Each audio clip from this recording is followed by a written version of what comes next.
Pemirsa Rek News, tahun 2021 berakhir. Namun, setahun belakangan ini banyak kasus viral yang melibatkan oknum anggota kepolisian. Tagar-tagar seperti percuma lapor polisi, viral for justice, hingga no viral no justice menggema sepanjang 2021. Dalam catatan akhir tahun ini, reknews.com telah merangkum 12 kasus-kasus paling kontroversial dan menjadi sorotan publik yang melibatkan polisi. Berita pertama, seorang anggota polisi di Lombok Timur, Nusa Tenggara Barat berinisial HT tewas ditembak oleh rekan kerjanya sendiri pada Senin 25 Oktober 2021. Pelaku berinisial MN merupakan anggota Polsek Wanasaba, sementara korban bertugas di bagian seksi Humas Polres Lombok Timur. Motif dari kasus pembunuhan ini diduga karena persoalan asmara. Berita kedua, seorang wanita asal Sulawesi Tengah yang merupakan anak dari seorang tersangka menjadi korban pemerkosaan oknum polisi berinisial Ibtu IDGN. Pada saat itu, Ibtu IDGN masih menjabat sebagai Kapolsek Parigi. Ibtu IDGN diduga menyetubuhi wanita tersebut dengan menjanjikan akan membebaskan ayahnya yang tengah dipenjara di Polsek Parigi. Berita ketiga, publik sempat digegerkan dengan beredarnya video yang memperlihatkan Kapolres Nunukan menendang anak buahnya hingga tersungkur di aula Polres Nunukan. Buntut penganiayaan tersebut, Kapolres Nunukan AKBP Syaiful Anwar dicopot dari jabatannya. Video tersebut diketahui disebarkan sendiri oleh Brigadir SL yang merupakan anak buah Kapolres Nunukan yang berada di dalam video tersebut. Berita keempat, Kapolres Luwu Utara AKBP Irwan Sunudin beserta 5 orang lainnya diperiksa karena diduga menganiaya serta menembak seorang buron hingga 5 kali. Buron yang berinisial IL tersebut diduga terlibat kasus penganiayaan dan pembakaran.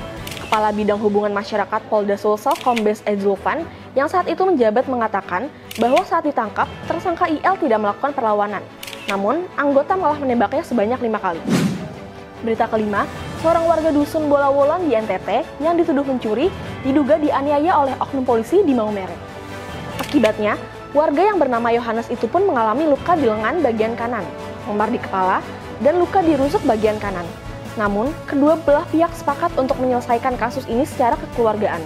Berita ke-6, publik sempat dibawa geram dengan aksi seorang polisi yang membanting seorang mahasiswa saat menggelar aksi unjuk rasa di Kabupaten Tangerang. Video yang memperlihatkan Brigadir NP membanting dan menendang FA hingga kejang-kejang itu pun viral di media sosial. Brigadir NP pun diberi sanksi terberat secara berlapis mulai dari penahanan di tempat khusus selama 21 hari hingga demosi menjadi Bintara Polresta Tangerang tanpa jabatan. Berita ketujuh, unggahan seorang polisi yang menggunakan mobil patroli untuk berpacaran viral di media sosial. Polisi lalu lintas yang menggunakan mobil patroli jalan raya atau PJR untuk berpacaran itu pun dimutasi oleh Kepala Korps Lalu Lintas Irjen Istiono. Berita ke-8, seorang polisi yang bertugas di Polresta Bandar Lampung dan Aparatur Sipil Negara atau ASN Pemprov Lampung ditangkap karena diduga berkomplot merampok mobil milik mahasiswa. Komplotan itu merampok mobil Toyota Yaris milik mahasiswa yang sedang nongkrong di lapangan Enggal, Bandar Lampung. Dari hasil sidang Komisi Kode Etik Kepolisian di Polresta Bandar Lampung, polisi tersebut dipecat dari kesatuannya. Berita ke-9, oknum polisi di Kota Mojokerto ditangkap ketika menggelar pesta narkoba di sebuah villa. Kabid Humas Polda Jatim Kombes Gatot Repli Handoko pun membenarkan hal tersebut. Oknum polisi yang ditangkap merupakan anggota Polsek Jetis, Kota Mojokerto dan sudah ditindak tegas sesuai dengan aturan yang berlaku. Berita ke-10, kasus Novia Widiasari dan Bribda Randi sempat menghebohkan jagat maya. Novia ditemukan meninggal dunia di dekat makam ayahnya. Ia diduga stres hingga depresi yang mendalam lantaran diperkosa hingga hamil oleh pacarnya Bribda Randi Bagus Harisasongko. Saat ini, Bribda Randi Bagus telah ditetapkan sebagai tersangka dan ditahan di Mapolres Mojokerto.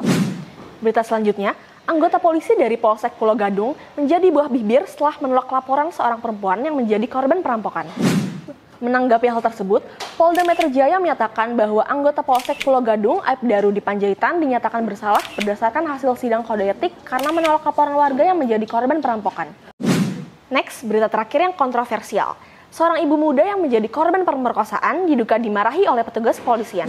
Hal ini viral setelah beredar video yang memperlihatkan 2 orang yang diduga anggota Polsek Tambusai Utara sedang mengancam korban beserta suaminya.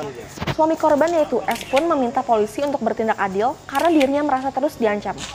Oke, itu tadi informasi yang berhasil kami rangkum. Semoga informasi yang kami sampaikan bermanfaat untuk kalian ya.